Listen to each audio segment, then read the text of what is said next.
Meron nga akong kakilala, ang sabi niya, kapag siya'y nahihirapan, nasasaktan, gusto niya umuulan. Kasi kapag naliligo daw siya sa ulan, hindi nahalata na siya'y umiiyak. Kasi sumasama ang kanyang mga luha sa patak ng ulan. Ayoko mambasag ng drip. Pero kung gusto ko lang magbasag ng drip, sasabihin ko talaga sa kaibigan kong yan, ano ka ba? Kung yan lang ang problema mo, ayaw mong may makakita, makaalam na umiiyak ka, malungkot ka, edi magkulong ka sa kwarto, doon ka umiyak. Hihintayin mo pa yung ulan. Drama naman. Pero nakita ko ang koneksyon. Nakita ko. Kasi isipin po ninyo, bakit nga ba umuulan? Bakit pusang pumapatak ang ulan at bumupuhos ang ulan ng biglaan? Bakit? Tingnan mo yung ulap. Lalong-lalo na kung paulan na. Nakita mo, yung ulap, halos manginig na kasi itim na, kitang-kita mong bigat na. At kaya umuulan because the sky, the clouds, can no longer handle its heaviness. Mabigat na. Kaya pumapatak, pumupuhos na. Same thing with us.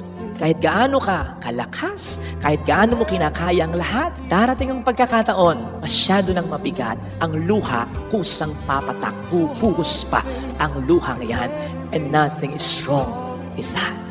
Sapagkat yung sobrang hirap na hindi mo maisalita, nasasabi mo sa pamamagitan ng iyong mga luha. Para saan sinasabi natin, nangungusap ang ating mga mata. Kaya ang hindi natin masabing mga pangungusap gamit ang ating mga bibig, sinasabi ng ating mga mata sa pamamagitan ng ating mga luha. At natural yan, minarapat ng Diyos na magaganyan. Kaya nga dyan, sa mga matang yan ay may mga maliit na tubo na may maliit na putas. Diyan pumapatak ang luha. Hindi natin alintana, hindi natin alam, at wala tayong pakialam.